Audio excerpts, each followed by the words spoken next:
You're listening to the SSPX podcast, and welcome to episode 44 of the Crisis in the Church series. Last week, we looked at the status of the Society of St. Pius X. Given that there is no regular canonical status for the SSPX, how then can the priests of the society exercise their functions? Canon Law is pretty clear on this point. For a priest to exercise his ministry, he must be under the authority and the direction of the local bishop, or at least under the direct supervision of the Vatican. Since neither exists, how can the priests of the society justify, in all good conscience, what they do? Are they simply disobedient rebels? Father Jonathan Loop will join us, and we will look at this question in two ways. First, by looking at the general principles, and second, by looking at canon law itself. Let's join Father Loop right now on the SSPX podcast. Welcome to the SSPX podcast and our next episode on the Crisis in the Church series. And happy to welcome back Father Jonathan Loop. Hello, Father. How is school year 2021-2022 going so far? Thank you very much, Andrew. Thank you for asking as well. Things on the whole have seemed to have started pretty smoothly up here. On the whole, fairly normal. So, yeah, okay. Great. Normal is good. Yes, very much so. Especially the last couple of years. That's entirely true. Yeah.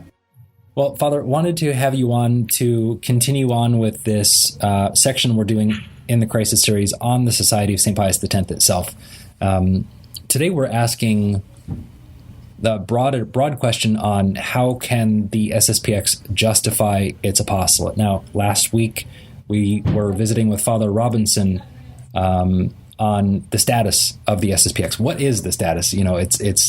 It's a muddy question, so we dove into that. Today we're looking at how do we justify what we're doing?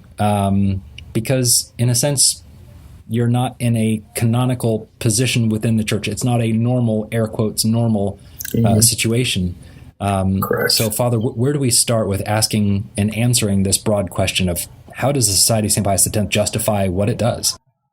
That's a very good question. And as I'm sure we've seen a great deal last week, there's a lot that has to be considered when answering, firstly, the question of what our status is, which is certainly not normal. And right. As a result of that, it leads to a lot of questions. Well, in that case, how can we justify what we do? And maybe just remind our listeners, we can quote, for example, as far as the question of our status is concerned, someone like Cardinal Mueller, when he issued the document by which Pope Francis was willing to grant delegation for our priests to be the witnesses of marriages, he wrote that following the same pastoral outlook, which seeks to reassure the conscience of the faithful, despite the objective persistence of the canonical irregularity in which, for the time being, the Society of St. Pius X finds itself, the Holy Father, and then he goes on to encourage bishops to grant that delegation. So we're certainly in a canonically irregular status, which of course means that we're in the church, that we're dealing with members of the Roman Catholic Church, but one without a normal canonical mission. And again, Pope Benedict, in his document lifting the excommunications, stated that as long as the society does not have this normal canonical status in the church, its ministers do not exercise legitimate ministries in the church. There needs to be a distinction then between the disciplinary level, which deals with individuals as such, and the doctrinal level at which ministry and institution are involved. In order to make this clear once again, until the doctrinal questions are clarified, the society has no canonical status in the church. And its ministers, even though they have been freed of any ecclesiastical penalty, do not legitimately exercise any ministry in the church. Seems fairly clear. And it seems, of course, to indicate that what we do is not blessed by the church. And certainly, up until the time when Pope Francis granted an explicit delegation for our priests to hear confessions, would seem to imply for those sacraments that required some jurisdiction, some form of canonical ministry in the church, that those sacraments would have been invalid. And of course, could trouble a lot of people there. Right.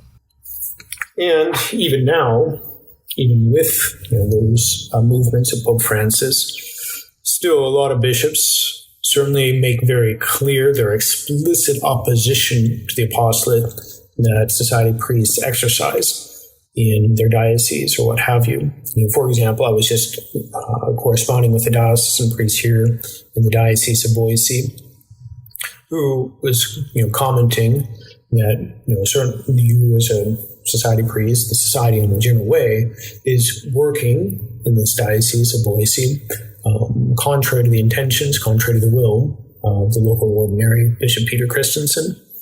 And it's very clear. And even with the question of, let's say, marriage, when we approached him, he said, no, why don't you just go to the fraternity? It would seem to make more sense.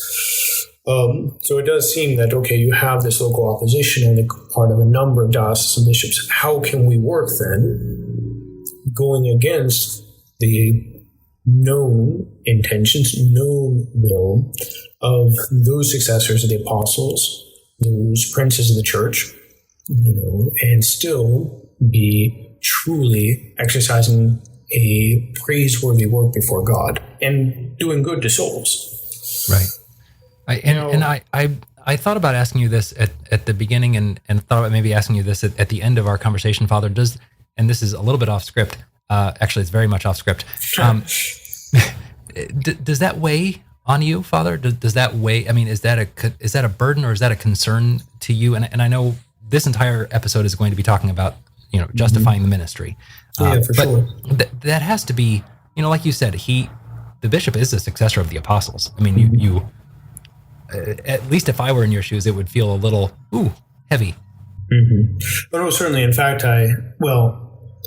as an initial answer to that question, one of the weekends I was down in our chapel in Boise, I gave a sermon explicitly addressing some of the statements of the bishop, partly because of a number of our faithful who I think have been a little bit troubled, or perhaps to be more accurate to say, reasonably troubled, especially those who have started coming to us more recently. Mm-hmm. And more specifically it's going to depend on each priest for sure. But the way I'd answer your question is yes and no. The no part would simply be, as we'll see, I'm deeply convinced that we're well operating within principles that the church has laid out, and which mean that while on the level of the positive ecclesiastical law, we're certainly irregular. We don't have that regular canonical status, that regular legal status. Nevertheless, we're very well within the mind and intentions of the law. The way I would say yes, it does weigh on me is simply, and this is something I intended to kind of end with today, and we'll come back to that as a result, is that it's not so much for myself personally, but for the church.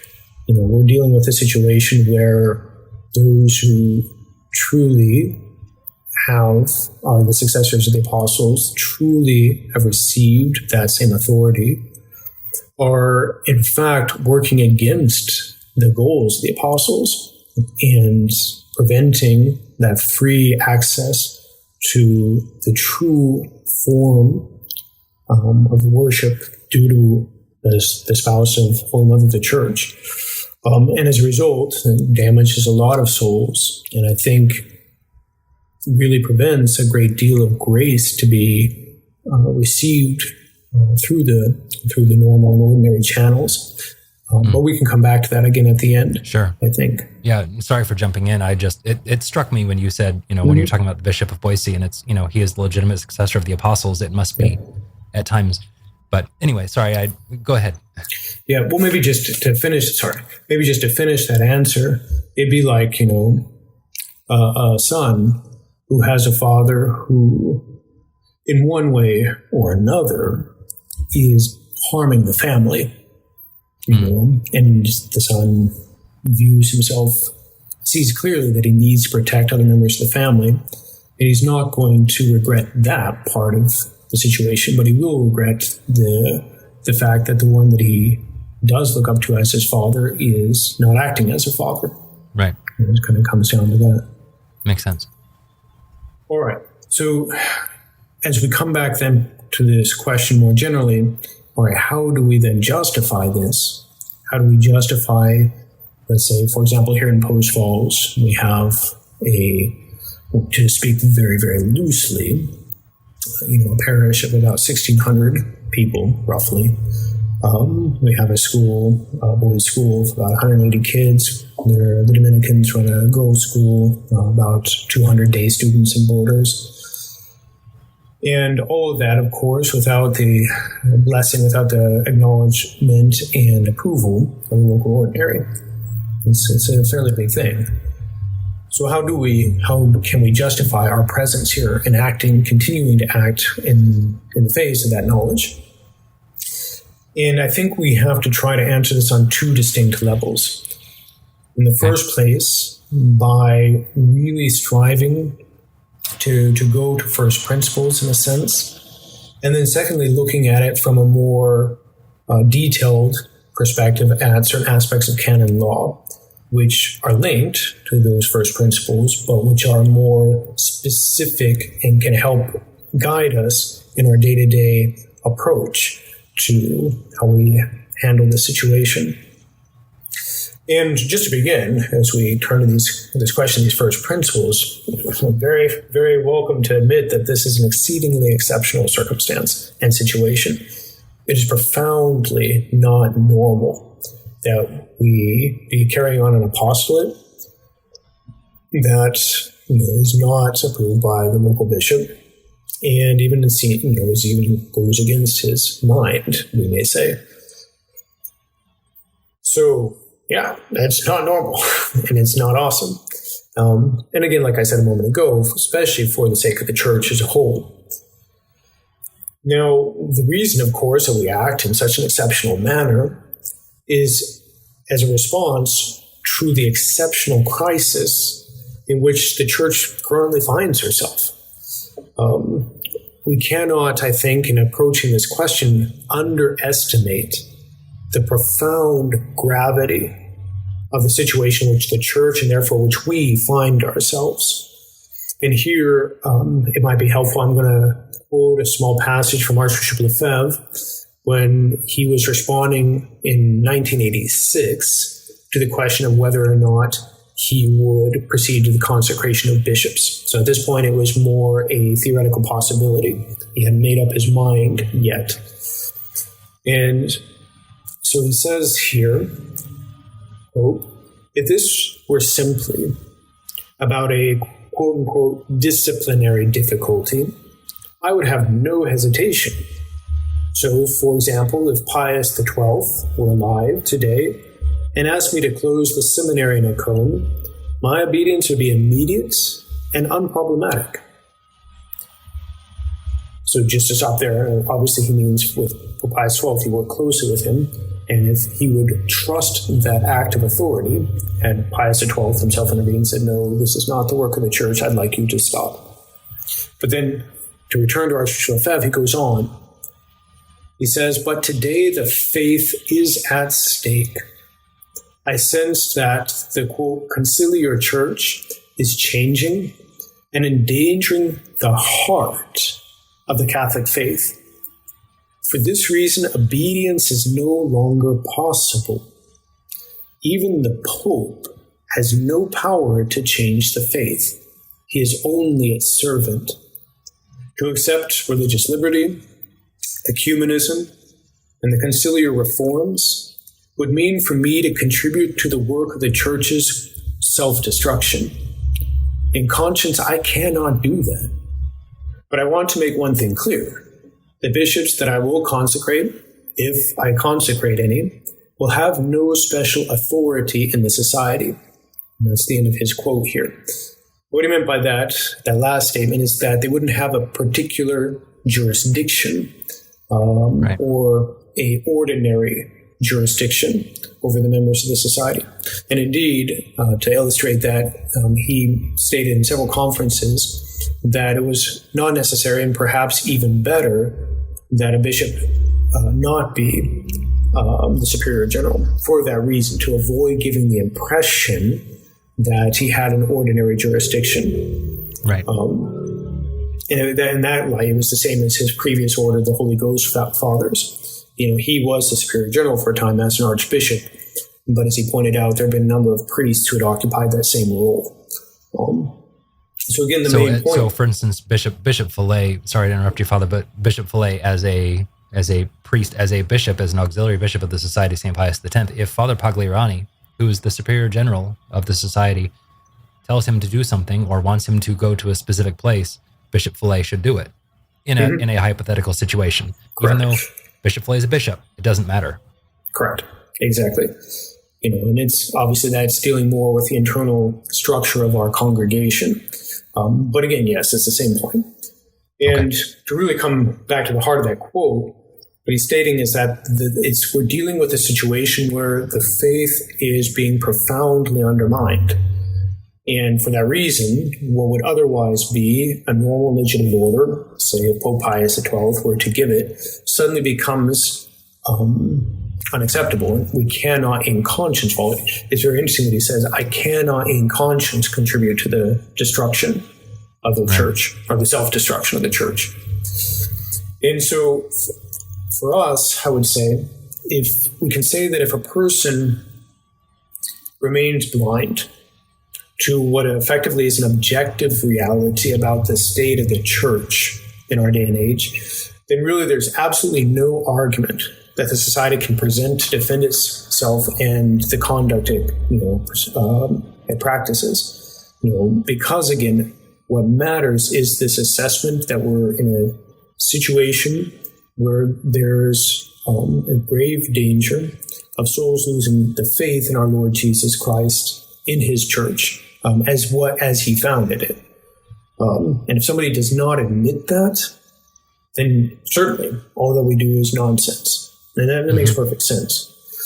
And you might compare it, you might say if a man is willfully blind to the fact that his house is on fire, like he will simply not admit that fact, then, it's going to be a waste of time to sit there and say, okay, well, look, your house is on fire, you're in grave mortal danger, and I'm going to trespass on your premises in order to save you. He's like, no, it's not. I mean, I'm fine. Get out of here. And that smoke is just my toast. Or whatever. I don't know. So it has to do with the acknowledgement of the character of the crisis, and to take an example there more specific to the situation of the church. If one believes that the Novus Ordo Mass is fundamentally acceptable, that there's no grave doctrinal problems with the authors that wrote it, with how it's presented, etc., and that the only possible problems you may have with it are certain isolated abuses here and there that we just have to clean up on occasion, then certainly it wouldn't make any sense for the society to sit there and say, you can never go to the Novus Ordo Mass, it's bad, or it's something that's intrinsically harmful for your faith, and as a result, we have an unrestricted right to say only the traditional Mass, period. And it's unacceptable for us to have as a condition of any kind of regularization of our canonical status the statement that it is something illicit, fruitful, or anything along those lines. This is the exact position of what we could now say formally known as the Ecclesia Dei Commission, congregations such as the Fraternity, who explicitly take that line. As an illustration of that, you had a passage from the French district superior of the Fraternity when he basically said, we don't understand why we're being singled out, and it's being said that we're undermining the Novus Ordo Mass. We've always acknowledged it as illicit and fruitful. And at that point, of course, they put themselves in a situation where they effectively don't admit that there's a profound crisis in the faith, and they have to, at that point, submit themselves to the local authorities, who may, especially now, after the Pope's motu proprio, at some point saying, look, I need you for the good of souls, for my parishioners, are my diocesan faithful, to say the Novus Ordo Mass on occasion. And they given their principles, there's no objective reason why they could say they should know. Right. Objective reason. It was interesting, Archbishop Lefebvre commented in 1987 and 1988 when he was going through the negotiations with Rome.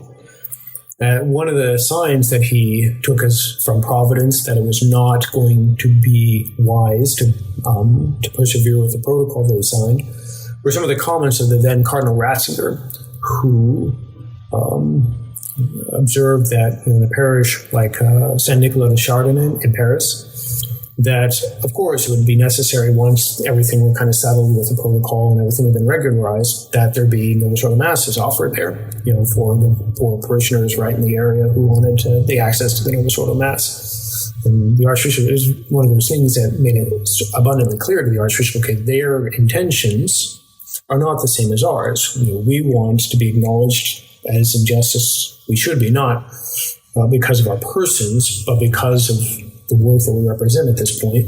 Whereas for Cardinal Ratzinger and the other Roman authorities, it was all about, we're going to lead you back to accepting Vatican II and accepting in principle the Novus Ordo Mass, which of course in time would lead to that being the only Mass that they'd be allowed to say. And along these lines, having mentioned those Ecclesia Dei communities, I'd maybe like to cite Archbishop Lefebvre again, this time from a spiritual conference he gave at a Cone in 1986. So it's not the same interview that the previous quote came from. This is a spiritual conference that was given in May.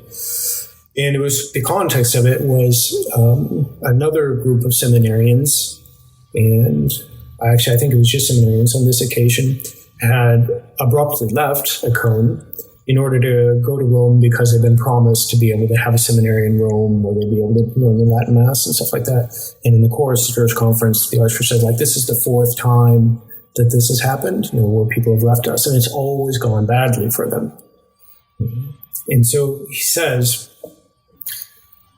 there's a whole milieu of Catholics who want to be traditional, who see that things are not going well in the church, but who do not have the courage to oppose themselves to the authority which is destroying the church, which is the cause, which is at the origin of the subversion of the church.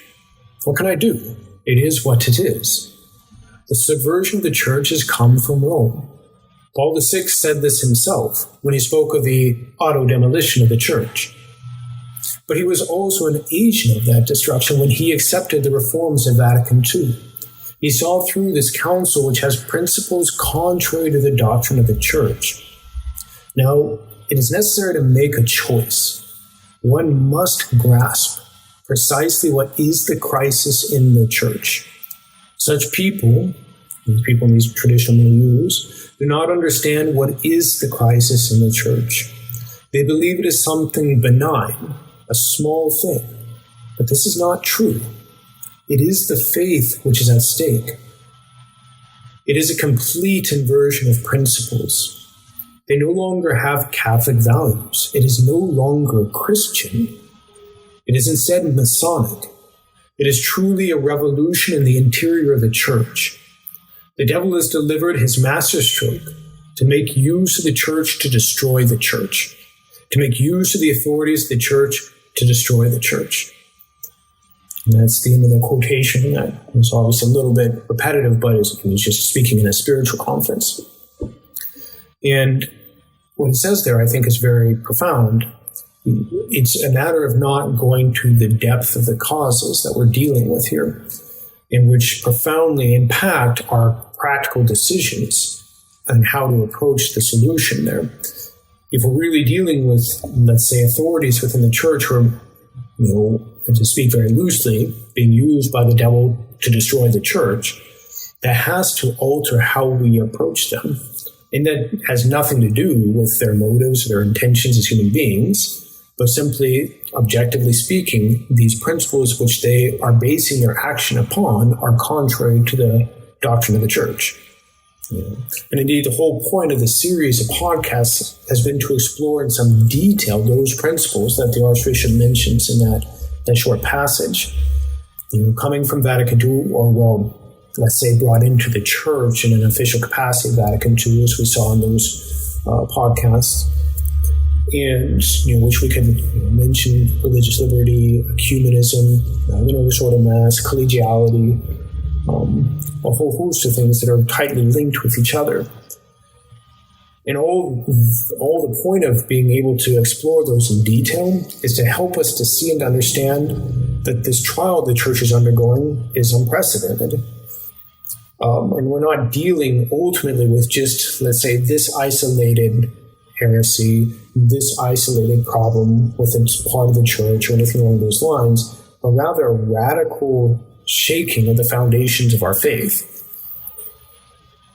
And maybe, again, before we just approach the legal aspect of this, it might be good to summarize a little bit all that we've seen about these different errors in the Church, these different principles that are undermining the Church, by quoting from a passage of Paul VI in a speech that he gave at the very end of the Council on the 7th of December, 1965.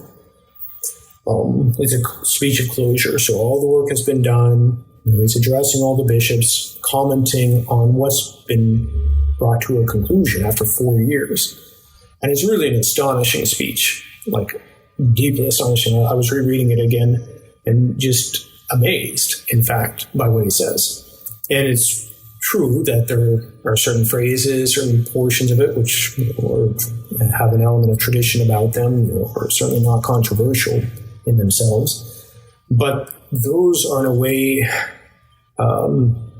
accidental, I would say, to the heart of this speech, and where the Pope's real interest lies. So I'll just quote one or two passages from it, a little bit longer, but I think they'll be helpful to see, because they'll bring out this inversion of principles that Archbishop Lefebvre talked about. So at that time, the Pope, or Paul VI, says, yes, the Church of the Council has been concerned not just with herself and with her relationship of union with God, but with man. Man as he really is today, a living man. Man all wrapped up in himself. Man who makes himself not only the center of his every interests, but dares to claim that he is the principle and explanation of all reality. It's a broad claim, and it brings to mind, I think, rather quickly, what St. Pius X wrote in his first encyclical, where he explains, I'm just going over this with my civics class, where he explains, look, I was terrified to take on the papacy. Didn't want it at all. And a large part of the reason is I could see that whoever would be the next pope had to deal with the grave and awful situation of society, which could be summarized as nothing other than apostasy from God. And a little bit later in that same encyclical, he says, look, it seems like we're, if not in the time of the Antichrist, certainly in the time of the forerunners of the Antichrist, because what we see man doing is, in different levels of politics, etc., putting himself in the place of God, which is precisely what is described of the Antichrist by St. Paul, who will raise himself above all things that are called God. And as he writes in I think it's the first letter to the Thessalonians, or maybe it's the second, just one of those two. But here's how, let's say, Paul VI responds to that. So he's basically saying something very similar as St. Pius X as far as diagnosing the situation of modern man. This is where modern man is. Now, Paul VI says, but one must realize that this council, which exposed itself to human judgment, insisted very much more upon this pleasant side of man, rather than on the unpleasant one. So man is, as he is today, all wrapped up in himself and makes himself God. But we want to focus on the positive. That's good. His attitude was very much and deliberately optimistic. A wave of affection and admiration flowed from the council over the modern world of humanity. Instead of depressing diagnoses, encouraging remedies. Instead of direful prognostics, messages of trust issued from the council to the present-day world. And here is a very profound statement. The modern world's values were not only respected but honored, its efforts approved, its aspirations purified and blessed. Our humanism becomes Christianity. Our Christianity then becomes centered on God, in such sort that we may say, to put it differently, a knowledge of man is prerequisite for a knowledge of God. So man makes himself the principle of all reality, and that's this man, this modern world of humanity, that the Church at Second Vatican Council looks on with admiration. And in that light, it might be interesting to quote a passage of Cardinal Ratzinger, written in the 1980s, where he says that the texts of the Vatican's second documents, especially as Gaudium et Spes, serves as a counter-syllabus, and as such represents, on the part of the Church, an attempt at an official reconciliation with the new era inaugurated in 1789, in other words, the French Revolution, in that time where the Church was basically decreed illegal, and they sought to wipe it from the face of the earth. That's, in a way, the spirit of Vatican II. And so for the final passage here from Paul VI, and again, I think which really and truly illustrates the heart of everything that has occurred in the Church since Vatican II, deeper than the individual questions about, let's say, the Novus Ordo Mass, or even religious liberty and ecumenism, because those are all fruits of this mindset. Secular humanism, revealing itself in its horrible, anti-clerical reality, has in a certain sense defied the council. The religion of the God who became man has met the religion, for such it is, of man who makes himself God. And what happened? Was there a clash, a battle, a condemnation? There could have been, but there was none. The old story to the Samaritan has been the model of the spirituality of the council. A feeling of boundless sympathy has permeated the whole of it. The attention of our council has been absorbed by the discovery of human needs. But we call upon those who term themselves modern humanists and who have renounced the transcendent value of the highest realities to give the council credit at least for one quality and to recognize our own new type of humanism. We too, in fact, we more than any others, honor mankind. Again, it's a profound inversion of values, to use that phrase from Archbishop Lefebvre. And because of that, and here we'll start to really look at what this means for us on a day-to-day basis in our apostolate. It means that the normal laws and customs of the Church, which are healthy in times of peace and in times, we might say, of normalcy, cannot always be applied according to the letter of the positive ecclesiastical law. Indeed, to do so can easily produce the exact opposite results to the one intended by the legislature. For example, again, to use that illustration of the burning house, trespassing is a great law, or no trespassing. Right. That's a great law. But obviously, to apply it to the letter when somebody's house is burning down, it's like, well, I need to get his permission before I rush into his house to save him. But I can see through the window that he's lying face down, smothering in smoke and stuff like that. But I'll still wait because I don't want to, trespass or anything like that. It'd be absurd. Obviously, somebody can see it when it's applied on that level. These laws, what the purpose of the law is. The purpose of the law is the welfare of everyone, and so then you act according to that higher principle, not this smaller principle. Exactly. And when we look at, let's say, the ecclesiastical laws, we can say that their higher principle let's say, is designed above all, or what they're designed to do, is promote the salvation of souls. In fact, in the new code that's explicitly mentioned in the very last canon, it's speaking about transfers of priests and what have you, but it mentions that in part, in light of that, it should always be kept in mind the salvation of souls, which is the supreme law of the church. So all things are, let's say, directed towards that goal and are meant to serve it, obviously. And because it's meant to promote the salvation of souls, that means that every law in the church is meant to safeguard the faith. Because as St. Paul says in his letter to the Hebrews, without the faith, it is impossible to please God.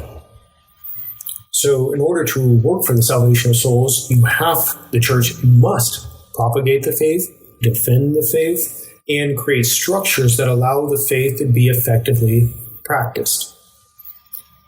Okay, and as I think is clear from that, these laws presuppose that the authorities in the church are working as well themselves to protect and promote the faith of all ages. That's the we may say implicit presupposition of every law in the church.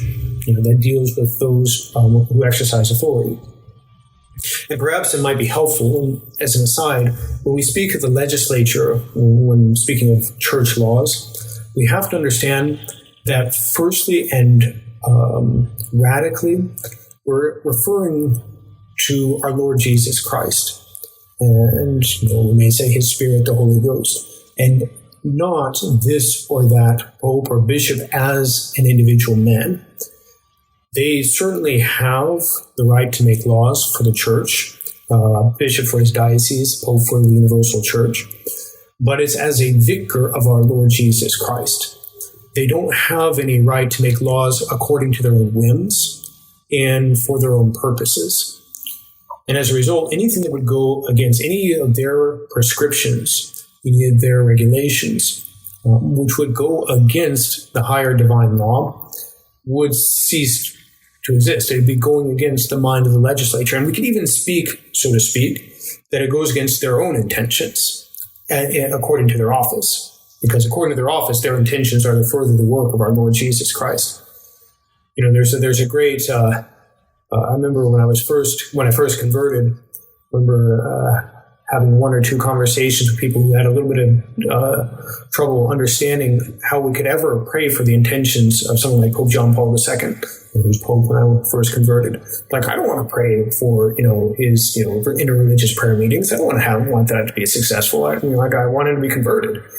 And, I didn't have the answer. Somebody else mentions, no. Well, you have to understand, when we speak of the intentions of the Father, it's not of him as an individual, but rather according to his office.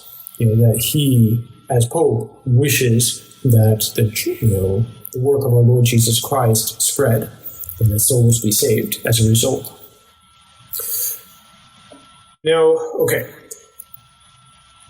To better understand this, I think it would be helpful to turn to St. Thomas Aquinas briefly and to look at a virtue which he discusses called epikeia. It's a part of the virtue of justice. And he talks about this in the Summa, in the second part of the second part, question 120. And what he does there, of course, is to explain, how does this virtue relate to justice? This is a basic point. And fundamentally, what this virtue of epikeia is that virtue by which one makes a judgment that in order to safeguard the intention of the lawgiver, one does not obey the letter of the law, to put it most simply. And there's a few parts of this. It's an article that bears reading. We can't do all of it, of course. The whole question bears reading. But he presents some objections that, in fact, are very similar to ones that are presented against the society. So for example, it's a common thing stated, based on how you're acting, you judge, you put yourself above the bishops and the popes, effectively. In fact, Pope Paul VI, when he met with Archbishop Lefebvre effectively presented a variation of that argument when he says, do you want to be the Pope? It's a very painful experience, obviously, for the Pope, because he's grieved about the whole situation, even if he was causing it ultimately, and for the Archbishop as well. Now, so St. Thomas gives an objection, with regard to earthly laws, although men pass judgment on them when they make them, yet once these laws are made and established, the judge must pronounce judgment not on them, but according to them. But seemingly this epikeia judges the law, when it deems that the law should not be observed in some particular case, and is therefore a vice. So we're, let's say, saying this law does not apply. For example, the normal law that a priest has to have a delegation to hear confessions. It's a normal law in the church. Mm-hmm. We're passing judgment on that law, saying that law is not applicable. And then the third objection is, and this is one particularly that's often given, for example, let's say with the consecrations.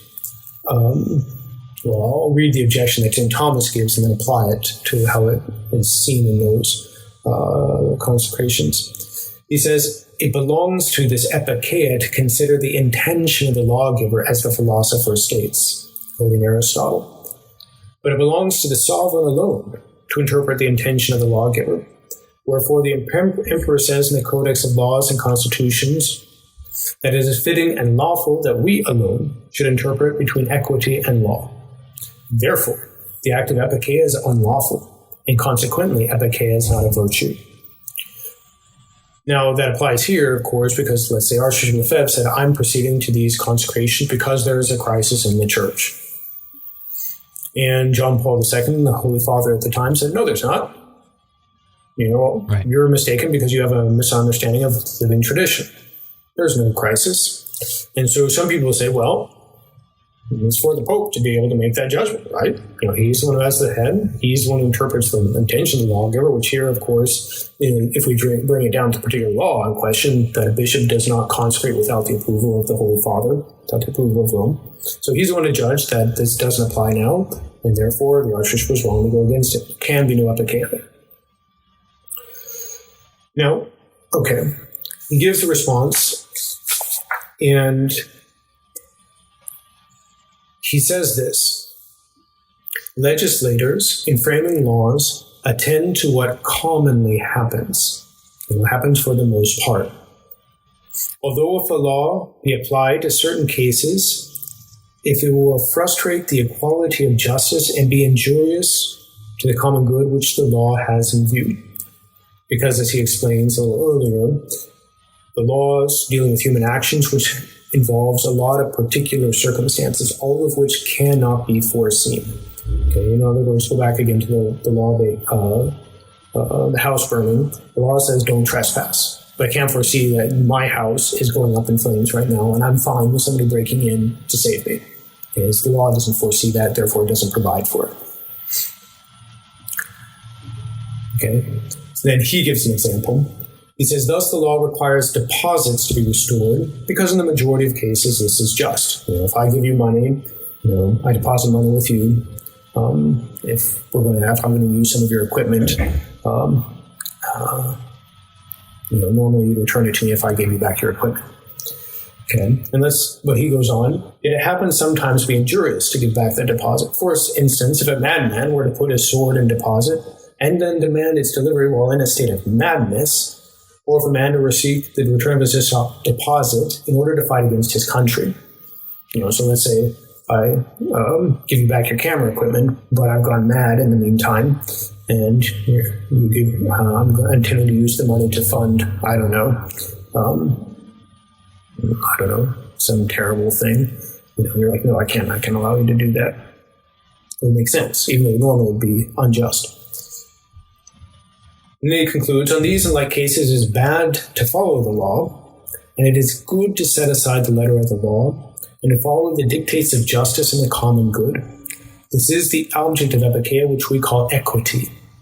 Therefore, it is evident that epikeia is a virtue.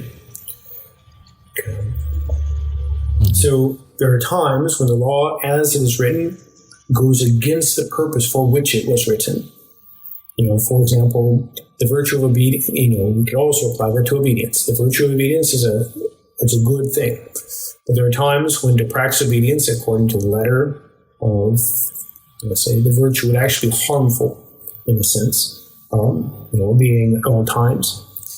If let's say your father commanded you to commit some kind of sin, right? You're materially going to disobey, but in fact to obey then would be vicious. Okay. So then he concludes with a response to some of these objections. And he comments that with respect to, in fact, I'll just read this quotation here. This is from the reply to the objection 1. To follow the letter of the law when it ought not to be followed is sinful. And it goes back to Archbishop Lefebvre saying, I cannot in conscience contribute to the destruction of the church. He's saying it's a matter of conscience. Not St. Thomas Aquinas agrees, at least with the general principle. And then he says, hence it is written in this code of laws, without doubt, he transgresses the law, who by adhering to the letter of the law strives to defeat the intention of the lawgiver. So if we obey, and in obeying deprive souls of, let's say, the faith and its integrity, we're displeasing God, manifestly so. You get an example that we may say, and this is loosely speaking, with St. Paul and St. Peter. When St. Peter comes to Antioch and is eating apart from the Gentile Christians, only with the Jewish Christians, and kind of avoiding their company because of the pressure of the Jewish Christians. And St. Paul stands him in the face and tells him to his face, you're doing wrong. You need to fix this. Now, St. Peter just right then and there acknowledges that he's in the wrong and corrects his behavior. But let's say he had made a rule saying that, okay, now all Jewish Christians have to behave in this way. It wouldn't suddenly become fine because he had said, okay, now everybody has to do it. And St. Paul would not at that point have said, when you were doing it just basically on your own, that was awful. But now that you've said everyone must do it, okay, fine, whatever. But they still said the same thing, is that this is contrary to the principles of what our gospel is. And so, yeah. And then with respect to the second objection, which is where we're, let's say, accused of passing judgment on the laws, he says this. We would be passing judgment on a law to say that it was not well made. Okay. And there can be instances of that for sure. But to say that the letter of the law is not to be observed in some particular case is passing judgment not on the law, but on some particular contingency. So in other words, going back to the Archbishop, it's not to say that the law requiring that bishops have approval from Rome to consecrate a new bishop is bad. It's not a judgment on the law, but it is a judgment that in this particular circumstance, there are considerations which mean that it's to follow that law would be going against the ultimate purpose of it. Okay.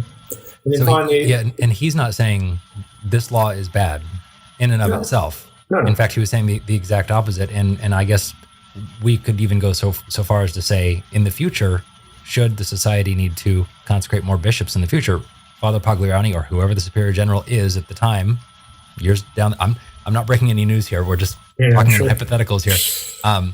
He would strive to get the approval of Rome for that because it is still a law that you should try to follow. Yeah, it's completely normal. And, God willing, the best case scenario there, of course, would be that the Holy Father, whenever that happens, and whoever the Holy Father happens to be at that time, would be willing to say, yes, this is the right that you do is of the church, for the church, and as a result, there is a pressing need, and as a result, I give my blessing for this.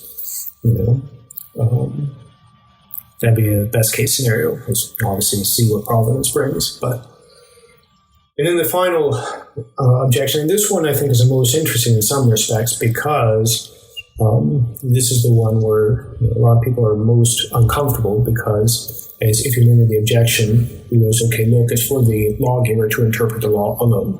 And if he says everything's fine, then you can't use epikeia. Now, St. Thomas says that interpretation is admissible in doubtful cases where it is not allowed to set aside the letter of the law without the interpretation of the sovereign. But when the case is manifest, there is need not of interpretation, but of execution. Meaning that if there is clarity about an urgent need, then it's not a matter of interpreting a situation. And here again, it comes, really what we're talking about here is just the awareness of the reality of the crisis in the church. And for somebody who's not willing to admit that, then this, St. Thomas says here, would not apply. He would not apply it, say, to the society's perspectives. But for somebody who can objectively look at what is going on in the church and be able to trace it back to its origins, can see, okay, look, there's not a matter of interpreting. It doesn't, in a sense, go back to the question of consecrations again. For John Paul II to say there's no crisis when he previously, and not too long before, had called together the representatives of all the religions throughout the world to pray for peace to their respective gods, something which had never, ever happened in the church before, and which was, as Archbishop had put it, the single greatest humiliation of the church up until that time. Then there's just no objective question, and we're dealing with a fundamental chaos and inversion of all that the church had been up until that time, and by consequence is that it's in a state of crisis. You cannot have that kind of prayer meeting and not realize that the faith in the one true God, who alone is the living God, and that our Lord Jesus Christ is the single and sole mediator, that nobody can go to God except through him, is being not only questioned, but objectively denied. If these other people can effectively pray to God outside of our Lord Jesus Christ, then he is not the mediator to all men. It's a simple clarity that is, a certain honesty that goes with that. All right, so again, what we've seen thus far is, okay, look, there's this general crisis in the church. Obviously, we didn't go into it in detail, but that is at the foundation of all that we do on a practical level. This is why we've done these series of podcasts. And then, as a broad principle, we spoke about that virtue of epikeia, which is to the act of setting aside a particular or a positive law when it goes against the very purpose for which it was intended. And we saw that the principal lawgiver in the church is our Lord, and that all bishops and all popes only act as his representatives and only have authority to the extent that they're being faithful to that trust. Now, that being said, it might be good to descend a little bit more into the question of the Canon Law, because it's true, this is a delicate situation. And it's fairly easy to respond that the appeal to exceptional circumstances can be abused. You can do whatever you want, effectively. And that is indeed a danger. There's no denying that. Partly, it's a necessary consequence of the turmoil in which the church finds herself in. It's like when you're, let's say, facing a situation where you have to defend your life. It's very easy in those moments where your life hinges on how you act to perhaps fall into one or two excesses, perhaps using more violence than would be needed in the situation and end up killing somebody unnecessarily. It's a delicate thing. There's no way about that.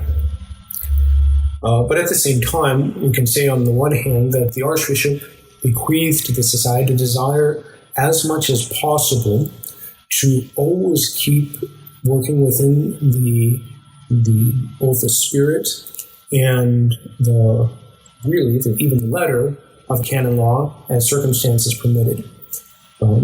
partly because these canons are holy and they do serve a very good purpose, and they've been the fruit of the church's secular experience, by which I mean many hundreds of years' experience on how to structure her apostolate, how to safeguard the preaching in such a manner that the truth is protected, how to handle situations that arise when, let's say, either a cleric or a layman is unfaithful or behaves poorly. There's a great deal of wisdom in the canons. And of course, I mean, as a very brief aside there, we have to acknowledge at the same time that the current canon law, the 1983 code, is not without its own problems insofar as it was composed precisely to give a legal structure to the mindset of Vatican II. We may say what Paul VI was articulating.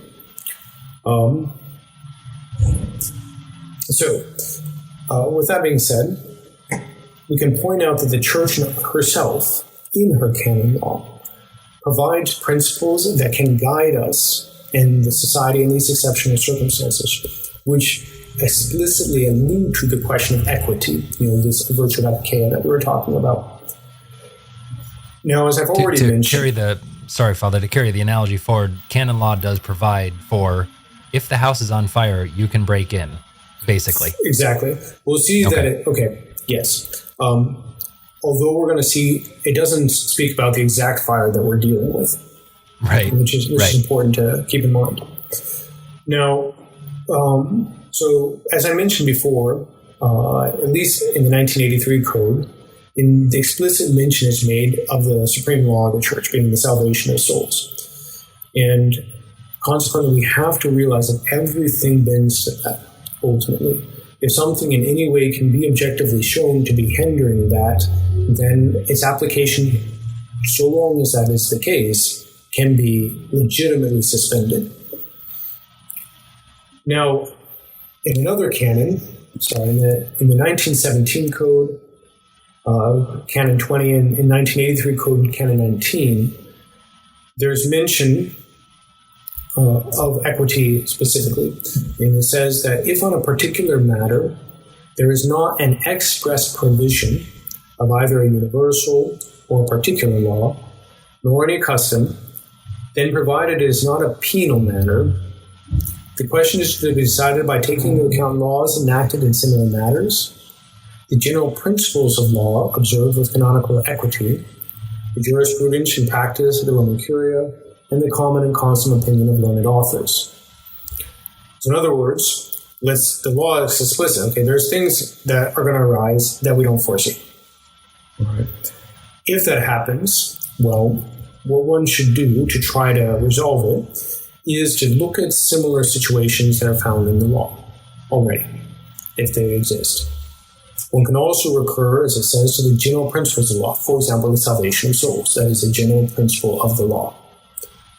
Observe with canonical equity, in other words, trying to use that virtue of epikeia. Practice the Roman Curia, and in the constant opinion of learned authors, like moral theologians, canon lawyers, etc., etc., etc. And it's not just those who are alive now, but over the generations of men who have commented on the law of the Church. So for example, in our own circumstances, how could the canon law effectively foresee a time when a Catholic bishop would effectively forbid the practice of the faith, say, assisting at the traditional Mass? Simple as that. Unless one acknowledged principles of religious liberty or ecumenism, which truly do lead to heresy and apostasy, then the law would not foresee that. It just wouldn't make any sense. So there's that aspect. Furthermore, we can say that the general principle that guides the Church is expressed by the axiom that sacraments are for men. And that's articulated. In other words, that means that the Church means to make the sacraments as widely available as possible within the normal limits of that structure of authority. So in Canon 682, in the Old Code, 1917 Code, and then 213 in the new code, it is stated that the faithful have the right to demand and to receive from priests spiritual goods, and particularly those aids necessary for salvation. What it means is that each member of the church can legitimately say, you owe me these sacraments. And indeed, the faith. You owe me the faith. There's a there's a spiritual comment, Archbishop Lefebvre's commentary that, by virtue of the baptism, every legitimate Catholic can go to his parish priest and give me the faith. Go to his bishop, give me the faith. And go to the cardinals, give me the faith. Go to the Pope, give me the faith. They have a strict I can to go to you and say, give me this sacrament. I mean, within limits, obviously. But in fact, moral theology states that a priest, when a faithful approaches him with a reasonable request for a sacrament, cannot deny it under pain of sin. Okay. He has to give it. And again, it's reasonable. So, if you come knocking on my door at 3 a.m. and say, hey, I was just kind of passing by after coming back from the bar, and, if you don't mind, I'd really appreciate if you do my confession right now, that would not be a reasonable request for a sacrament. Right. But if it is, then a priest cannot deny it, even if it inconveniences him. And to comment on that as well, a little bit later in the code, again, I'm giving both references, and obviously maybe in the YouTube video we can put that up. So in the 1917 code, towards the end, 2261, and then the new code, 1335, says that for any just reason, a faithful may ask even from a censured priest, one who's punished, and even potentially stated cannot give the sacrament, suspended. All sacraments, sacramentals, and according to the new code, even acts of jurisdiction. Okay. There is one limit to that, which is a late, an excommunication that's been published. But certainly for all the priests of the society, that doesn't exist, and it doesn't exist, let's say, from the view of the Roman authorities, since Pope Benedict lifted the excommunications in 2009, and of course, we never acknowledged the legitimacy of those excommunications in the first place. But what that's saying is that for a just reason, and one author comments that grave spiritual need, in other words, I cannot be guaranteed that, let's say, I'll get the faith in my local parish, or that by going to confession of this priest that I'll get sound moral advice, but I need to present my sins to our Lord. Even in the case where the society priest would be censured, wouldn't have a regular canonical ministry, by approaching them, the faithful would validly receive that sacrament for a just cause, because they need that firm and reliable assurance that they're going to get sound doctrinal and moral teaching, or let's say, whatever, however you want to put that. So again, the idea there being is to ensure as much access as possible to these means of salvation. If the church wants to be liberal there, in a true sense of the term, and also, of course, respecting that normal hierarchy. And then, of course, we can speak about the question of supply jurisdiction. And this is getting back to the question of looking at similar cases to the situation in which we find ourselves. The Church or Canon Law gives 3, let's say, times when the Church will directly supply jurisdiction to a priest, even when he does not actually have it then and there. And I'll just mention them. So you have what's called common error, which means a fact or law, which effectively means that you're dealing with a situation where somebody, for one reason or another, can reasonably believe a priest has jurisdiction, even though he does not, in fact. And there's various explanations of how that can come about. But the very fact that there's, it's common, the error is common, it's not something that's an exceptional thing. And it's a common in law. That by itself gives, or in that case, I should say, the Church gives that priest jurisdiction so as to assure the validity of the sacrament they give, requiring that jurisdiction. then we have the case, even in that question of error, if there's a positive and probable doubt that the priest has jurisdiction in one way or another, the church supplies. And to make sure that, again, the sacrament is valid. And the clearest one there is confession, let's say. And then we can speak, perhaps in a way the most clear one is the danger of death, where somebody is on the verge of entering into eternity. In that point, any priest can hear, let's say, a confession, absolve him, in order to give him the best chance that he go to heaven, and we save his soul. And again, that's even true of a laicized priest, an excommunicate or anything like that, because he has the power of order. And the priest's like, okay, when you're in danger of death, all those considerations fall to the side in view of your impending meeting with our Lord Jesus Christ. Now, what we can say in light of that is this. Okay, none of those cases exactly fit our circumstances. But what they show is that the Church in principle has already admitted that there can be circumstances where she will give jurisdiction outside of the normal structures of the hierarchy of the Church.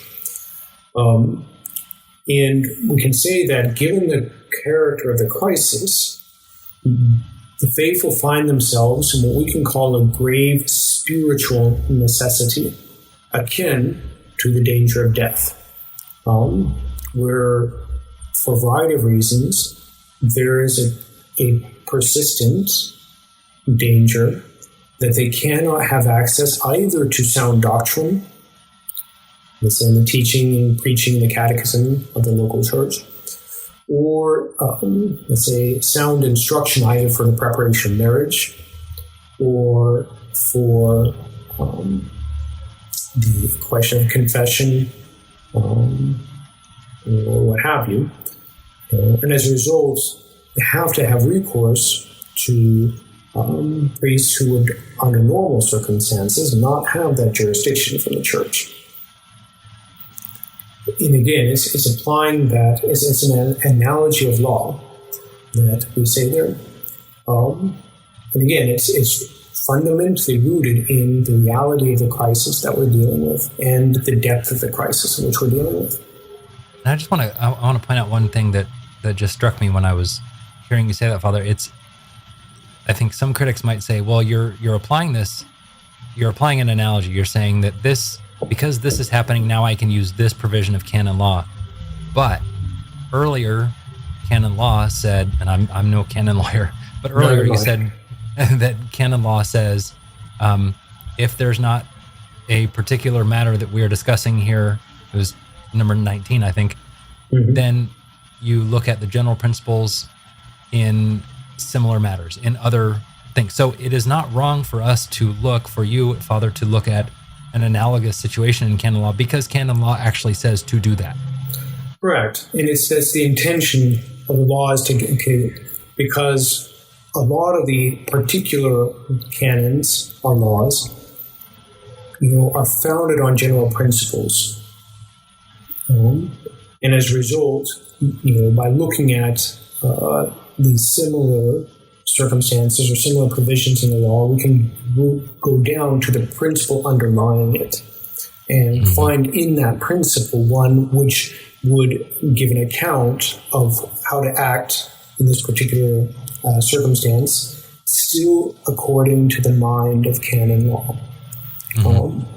Again, with this principle that the supreme law of the church is salvation of souls, which necessarily means giving them the faith, since without it, they cannot please God.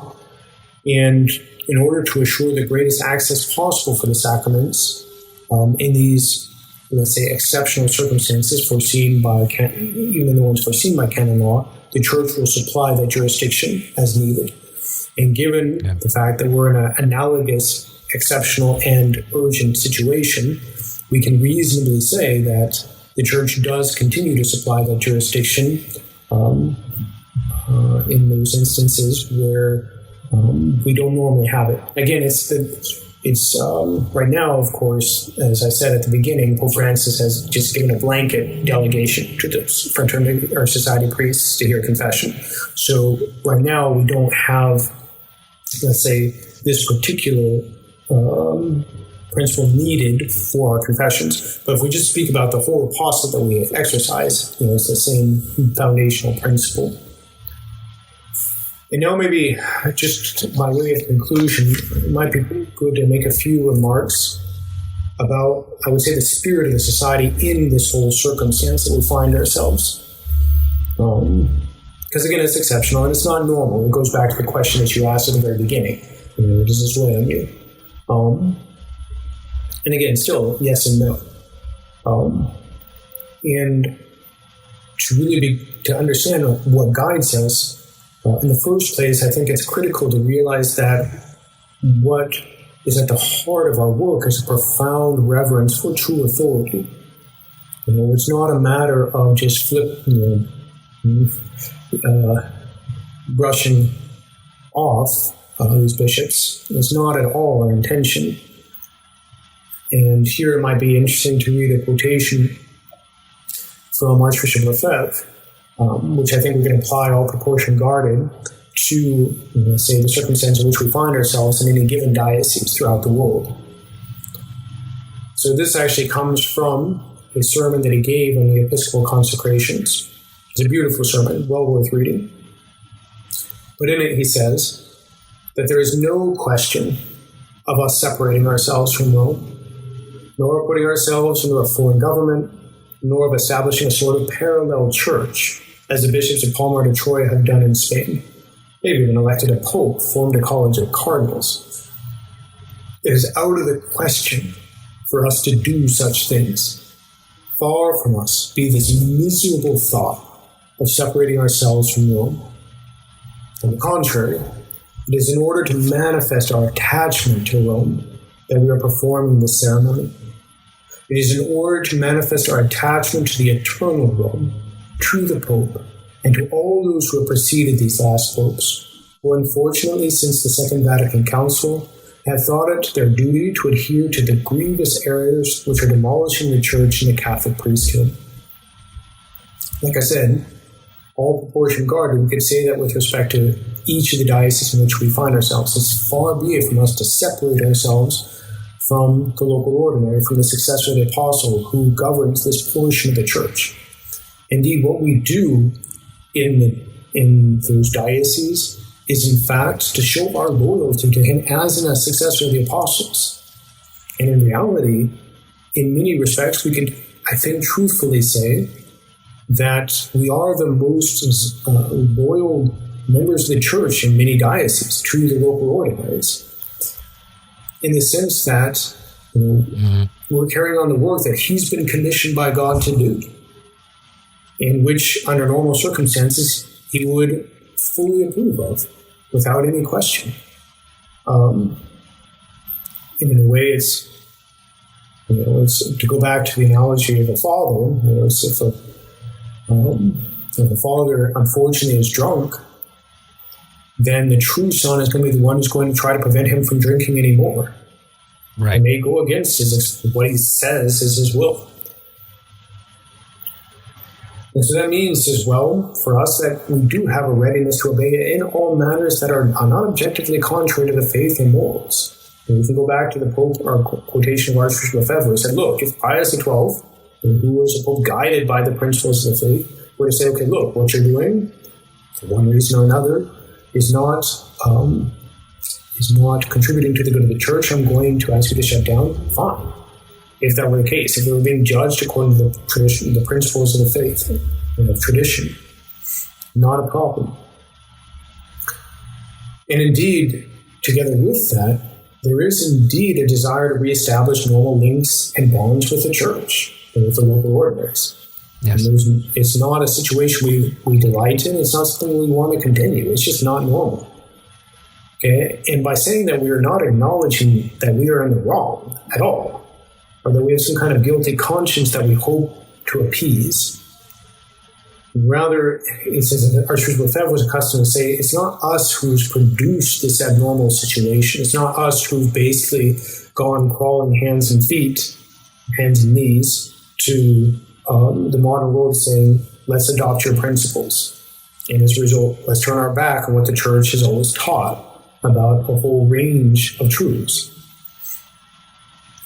But we can say that if there were that acknowledgement, there were, let's say, some kind of regularization of the canonical situation of the society more securely, it would be good for the church, both for our own faithful, certainly because it would lead to less confusion, and also, I would say, ensure that they maintain the spirit of the church, which is not to be cut off in our isolated little trad chapels, in the sense, which could easily lead to a Protestant mentality. We have our own little network here, and it's completely cut off from the church as a whole.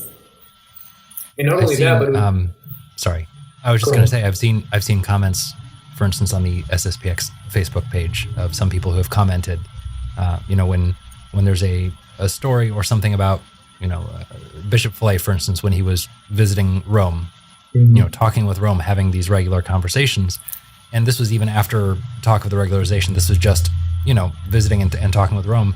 There were people who were outraged by that. Well, how could he do that? Why would he go to Rome? Correct. Why would he go and talk with them? And to me, that's entirely the wrong mindset.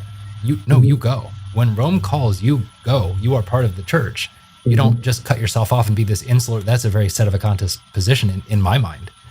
No, that's exactly right. And, it's, on a certain level, one can somewhat understand in the sense of, sure, certain betrayals, etc. Sure. But yeah, no, what you said there is completely right. And in fact, it's, we mentioned Bishop Flay, but the same thing is said all the time about Archbishop Lefebvre. I've listened to all the spiritual conference that he gave, or at least the ones that were recorded at the Cone.